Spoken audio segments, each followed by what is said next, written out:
Bismillahirrahmanirrahim. Je vais vous parler aujourd'hui de l'invocation qu'il ne faut jamais faire, en aucun cas.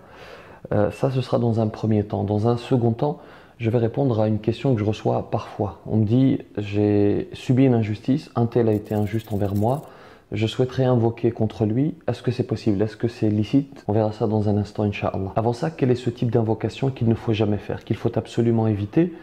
Eh bien, c'est le fait de demander à ce qu'Allah subhanahu wa ta'ala vous accorde quelque chose d'illicite, quelque chose de haram. Le fait, par exemple, de dire « Oh Allah, accorde-moi, facilite-moi le vol, facilite-moi la fornication, facilite-moi l'arnaque ».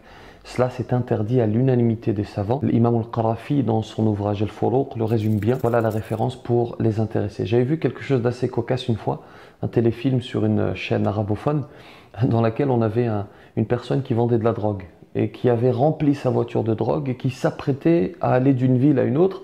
Et juste avant d'entreprendre son périple, son voyage, il a dit « Allah yusillek al-umur bi khir » que Dieu facilite les choses entre guillemets, alors qu'il est en train de transporter de la drogue. Donc ce type d'invocation est à éviter, est tout simplement illicite. À propos de la question maintenant, quelqu'un m'a fait du mal, un tel a été injuste envers moi, je souhaiterais invoquer contre lui, est-ce que c'est possible?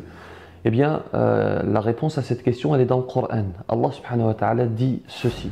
لا يحب الله الجهر بالسوء من القول إلا من ظلم وكان الله سميعا عليما. Ibn Abbas radiyallahu anhuma explique ce verset en disant qu'Allah subhanahu wa ta'ala n'aime pas que nous invoquions les uns contre les autres, sauf dans un cas précis, le cas de l'opprimé. Celui qui a subi une injustice, il lui est possible, il lui est licite d'invoquer contre l'oppresseur. Et le prophète sallallahu alayhi wa sallam dit d'ailleurs dans le même sillage, craint l'invocation de l'opprimé parce qu'il n'y a pas de barrière entre elle, entre son invocation et Allah subhanahu wa ta'ala. Je précise pour être tout à fait complet et pour terminer que l'invocation doit être proportionnelle à l'injustice subie, il ne faut pas être dans l'excès.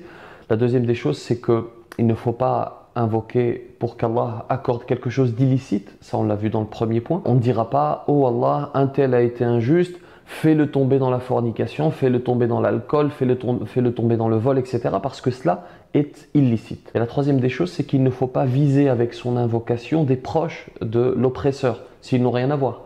On ne dit pas par exemple qu'Allah accorde la mort à ses enfants, alors que eux, les pauvres, ils n'ont rien à voir avec l'injustice. On peut dire en revanche, oh Allah, un tel a été injuste envers moi, rends-moi justice et punis-le, par exemple. Je vous remercie pour votre attention, j'espère que cette vidéo, que ces quelques informations vous seront utiles. Je vous mets d'autres vidéos si vous souhaitez les visionner. Que la paix soit sur vous.